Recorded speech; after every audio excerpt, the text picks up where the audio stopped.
Од оваа област здравство се селиме на сосем друга област, односно со колегата Дејан Андоновиќ во овој редовен термин ќе ги анализираме вестите од регионот, од светот, односно тоа кои се информации и вести кои што го одбележаа денешниот ден. Добар ден и добре дојде Еви денес во отвореното студио. Ако може на Андоновиќ да му се каже. Да, со оглед тоа дека е наш редовен. Па добро, секој доаѓа во студио добре дојде, така да. Така е. Вака, фокусот денеска ви го ставиле во однос на преговорите, односно пропаднатите преговори на релација Белград-Приштина. Знаеме дека исто така има изјава на српскиот министер за надворешни работи Ивица Дачик, кој што изјави дека невозможна мисија е признавањето на Косово. Се работи практично за обид за придвижување на двете страни за да се врати пропаднатиот диалог. Имено вчера во Берлин по иницијатива на францускиот претседател Емануел Макрон и германската канцеларка Ангела Меркел беше одржан состанок на неколку балкански лидери, меѓу кои беше и представник од Македонија, премиерот Заев, но ние го гледаме фокусот на косовското прашање. Тој состанок имаше за задача да се деблокираат пропаднатите преговори меѓу Белград и Приштина. Ке подсетам, со постигнувањето на Бриселскиот договор пред 2 или 3 години, Европската Унија ја презеде улогата да посредува во надминување на спорот околу Косово меѓу Белград и Приштина, но тие изминатите месец дена се закочија откако Приштина ги воведе оние такси, мислам дека и 2 месеци може има, не месец, ги воведе оние такси за 100% наплата на данок на српските производи на Косово, што направи огромни финансиски проблеми на самата Србија, и Белград поради тоа ги прекина преговорите, условувајќи дека ќе се врати на преговарачка маса со Приштина дента кога Приштина ќе ги укине таксите. Од друга страна, Приштина има тврд став и вели ние ќе ги укинеме овие такси откако Србија ќе признае независноста на Косово. Потому и доаѓа оваа изјава што тие кажа на српскиот министер за надворешни работи Дачич. Значи ќе повторам, Меркел и Макрон ја презедоа улогата да се обидат да ги вратат овие две завојувани страни, условно речено, на преговарачка маса. Оно што беше многу чудно и специфично во целата оваа приказна е што Европската Унија не ја презеде улогата, туку ја презеда овие две земји членки, но не како како Европска Унија, туку како Франција и како Германија, сакајќи на некој начин да упатат порака дека Европската Унија очигледно не е способна да посредува во овој проблем кој веќе неколку десетици години се провлекува. Да, но повторно остана се на неуспешен обид. Го нарече обид. Да. Неуспешен обид. Ќе кажем и зошто, бидејќи двете страни имаат тврди позиции. Белград не сака да разговара за продолжување на било каков диалог доколку Приштина не ги укине таксите. Од друга страна, Приштина не ќе да ги укине таксите ни по на цена доколку Белград не ја признае независноста на Косово. Токму затоа и овие две страни стана многу непомирливи. Дури Емануел Макрон и Ангела Меркел не успеа вчера да ги одобруваат. Изјавите на Белград и Приштина се идентични, но она што е можеби интересно како изјава е дека вчера, ако не успеа да се договорат, барем успеа да ги надминат несогласувањата, и изјавите од српските и од косовските челници е дека демаркацијата или онаа размена на територии очигледно пропаѓа у вода. Ќе подсетам, имаше обид да се преговара околу размена на територии. Да, го разговаравме тоа. И размената на територии, ќе подсетаме, американски предлог. Американците сакаат да дојде до размена на територии како би на некој начин би се надминале овие тврди ставови. За разлика од нив, европјаните не сакаат да дојде до размена на територии меѓу двете држави, бидејќи се свесни дека доколку дојде до размена на територии, ќе дојде до домино ефект, а знаеме у која состојба во моментов се наоѓа Европа. Кратко на темава под прашање, според тебе, САД добро играат на оваа карта во однос на демаркацијата или можеби европјаните? Стратешки гледано и земајќи ги во обзир нели сите околности. Во моментот Соединетите Американски држави како една од трите суперсили во моментов сигурно дека игра на потврста карта, особено што другата страна, Европската Унија, е многу слаба. Јас почнав за тоа да зборам. Знаеме со што се соочува Европа, знаеме дека Европа не е единствена, и самата изјава на Александар Вучич, претседателот на Србија, тој вчера вчера изјави дека и тој не се согласувал со размена на територии, но факт е на кој он се повикува дека Европската унија има двојни аршини околу Србија. Ке потсетам, Европската унија е против размена на територии и Европската унија е разединета по однос на признавањето на суверенитетот на Србија. И тоа честопати се покажува. И сакам да докажам што е мој аргументот. Аргументот мој е дека Европската унија ја признава независноста на Косово, но 5 земји членки од Европската унија, како што се Шпанија, Грција, Кипар, Романија и Словачка, не ја признават независноста на Косово,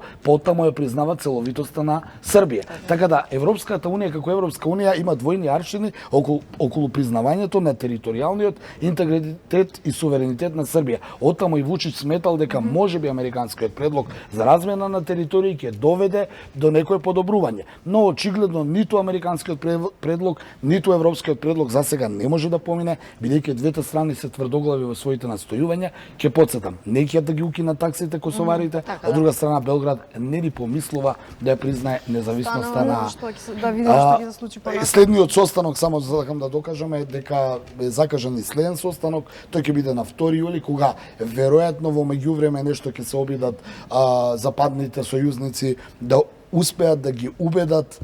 Европското решение се шпекулира е дека Србија би го признала Косово, а за возврат Србија би добила двоен суверенитет на неколку косовски области, како што е Северна Митровица, како што е рудникот Трепча и како што е вештачкото езеро Газиводе, од каде што доаѓа водата и за Србија и за потребите на Косово. Какви се твоите прогнози, ќе успеат ли можеби американците да ги убедат? Моите прогнози, ја не можам да прогнозирам у задниот период со Трамповата администрација, бидејќи не знам дали ќе настојуваат до крај да одат до таа поделба на Косово, односно до таа размена на територии, или можеби ќе им се даде шанса овој обид што го направија Меркел и Макрон, ветува дека европјаните можеби ќе се обидат да вратат некаква доверба и авторитет врз светот, дека може Европа сепак да решава некои своји проблеми без посредство и вмешање на Соединетите американски држави.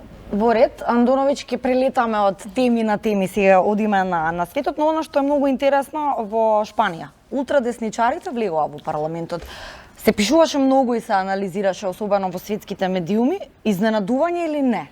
Па не е изненадување фактот дека во Европа почна да победуваат десните партии, ултрадесничарските партии. И да, еве шпанските медиуми најдов на информацијава го анализираат како всушност дека за прв пат од воспоставувањето на демократија во Шпанија ова е прво влез така по 1970 искршна на десно.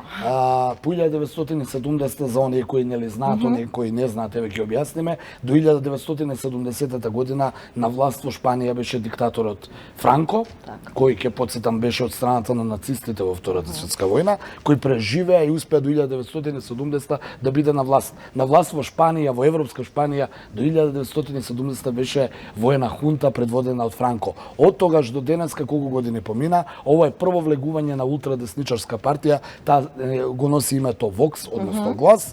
Од 360 мандати во парламентот на Шпанија, они освоија 24, што е огромен успех за една таква партија. Ќе потсетам дека овој тренд е растечки во Европа, пред се поради многу незадоволство во европските земји. Ќе потсетам дека десничари се и во Италија на власт, дека се и во Унгарија на власт. Некако расте расположението кај европјаните додат. На што се должи ова? Па се должи првин, ќе потсетиме на мигрантите кои доаѓаат и доселувањето на странците кои доаѓаат во нивните држави. Сметаш дека по дефолт ги привлекува можеби домашните граѓани, да речеме, да се вртат на десно? Па се вртат на десно, бидејќи европската идеја некако не успеа да има европска нација. Сепак граѓаните на Шпанија сакаат првин да се шпанци, а потоа европјани. Тоа им се случи и на италијаните, тоа се да потсетам држави со огромна традиција. Па и германците жестоко реагираат. Германците особено, но мораме да кажеме дека една од причините се мигрантите, бидејќи мигрантите доаѓаат од Африка и од Блискиот Исток и доаѓаат во тие држави каде што ја намалуваат цената на работната сила, па ако хипотетички германецот работел за 3000 евра, сега тој од Сирија може да работи за 1000, а германецот треба да живее, нели навикнате.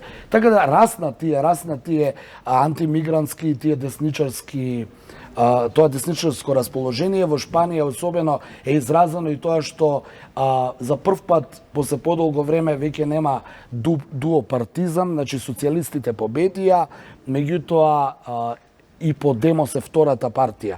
Социјалистите победија, но тие не може да формираат влада и со најголемиот ривал Подемос да влезат у коалиција, повторно ќе им фалат 14 мандати и ќе ги бараат за новата влада веројатно во оние помали партии, само да ја избегнат десницата. Значи ќе мораат да бараат, например, во движењата на каталонците, се шпекулира. Но ако дојдат до тие преговори таму, тогаш овие може да бараат нешто за возврат.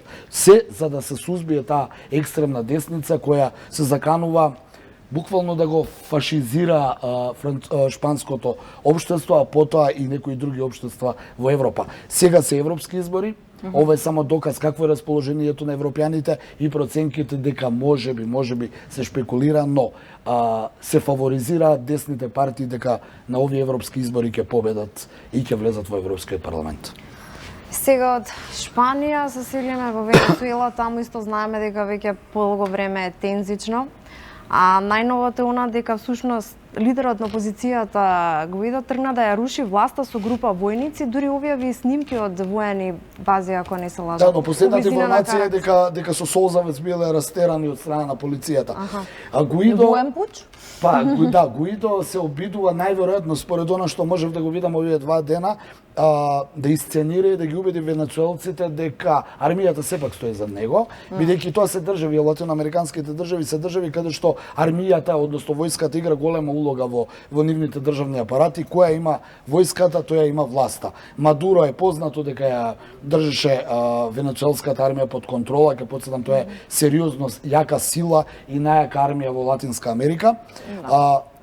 За Гуидо беа проценките дека доколку ги освои симпатиите на тамошните генерали и офицери, ќе може да гурне актуелниот претседател Мадуро, но тој засега тоа не го успеа. Очигледно е некој пиар трик овие 2 дена Гуидо да се слика по воени бази со воени лица и да ги убедува граѓаните на Венецуела дека еве јас ја имам поддршката од армијата и дека наскоро ќе ја преземеме демократски власта и ќе управуваме со оваа држава, но се до влегувањето во студио немав никакви информации и докази, но последната вест вели дека Гуидо бил со некои воени лица, но тие биле малку и дека дошла полицијата и ги растерала со солзавец. Да, сигурно ќе има ова и друг развој. Така да ќе мораме да пречекаме околу ова што ќе биде и како ќе биде, бидејќи не знаеме што се случува. Венецуела останува на работна граѓанска војна, таму се стационирани и руската армија и американската армија и ќе видиме дали ќе дојде до некое крваво воено сценарио или можеби ќе дојде до граѓанска војна или можеби Мадуро ќе успее да, што би рекле у нашиот народ, куртули нешто како што тоа се случи во Сирија, кога Башар ал-Асад после 4 години војна, граѓанска војна, сепак со помош на Русија и Путин успеа да остане на власт. Антоновиќ, пред крај последната тема, опасност, дали постои опасност од зголемени терористички напади во однос на Нов Зеланд? Оние информации, да речеме, ако мислевме дека можеби малку спласна таму тензиите, уапсен маж со дојава за бомба. Во Нов Зеланд, после оние напади од пред месец дена, кога загина, во Крајстчерч 50 верници, е на сила аларм за тревога, тој не е случајно на сила, ако се земе предвид дека Нов Зеланд е една држава која до сега беше мирна, уапсен е уште еден осомничен дека се обидувал да организира терористички напад и се предупредува дека и Нов Зеланд, а и Шри-Ланка, која беше жртва на терористички напади, кај што загинаа многу повеќе од Нов Зеланд, се уште се на мета на терористите. Мислам дека имаме прилог на таа тема да го видиме. Кратко ќе го погледнеме, а се враќаме со заклучна поента. Новозеландската полиција во празна куќа во градот Крајстчерч пронајде пакет што содржал сомнителна експлозивна направа и муниција. Пакетот е пронајден откако полицијата претходно соопшти дека уапсил еден 33 годишен маж поврзан со сомнителниот пакет. Новиот инцидент во Крајстчерч следи поминато месечниот напад врз 2 џамии во градот, при што загинаа 50 лица.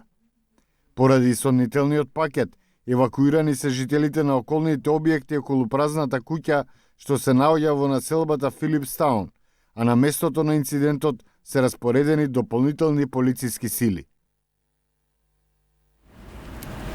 Да, ова се генералните информации од денес. Информации од денес, но она што е шокантно е што лидерот на исламската држава Абу Бакир ал-Багдади, човекот кој ја предводеше таа црна армија која убиваше, силуваше, палеше на Блискиот исток и која држеше огромна број квадратни километри територија на Блискиот исток и кој со одлучна акција на Соединетите Американски држави, Турција и Русија успеа да се сузби од сиријска и од ирачка територија. За него се велеше дека е загинат, дека е убиен со паметна бомба од страна на американците. Тој се појави вчера, ги поздрави овие напади, што нели не е баш за фалење, но тој се појави демантирајќи дека е загинат, освен ако се разбира не е некоја повторно неавтентично видео, но според она што се појави, тој ги поздрави нападите, ги нарече дека се одмазнички, бидејќи особено оние во Шри-Ланка ја потврди тезата на исламската држава дека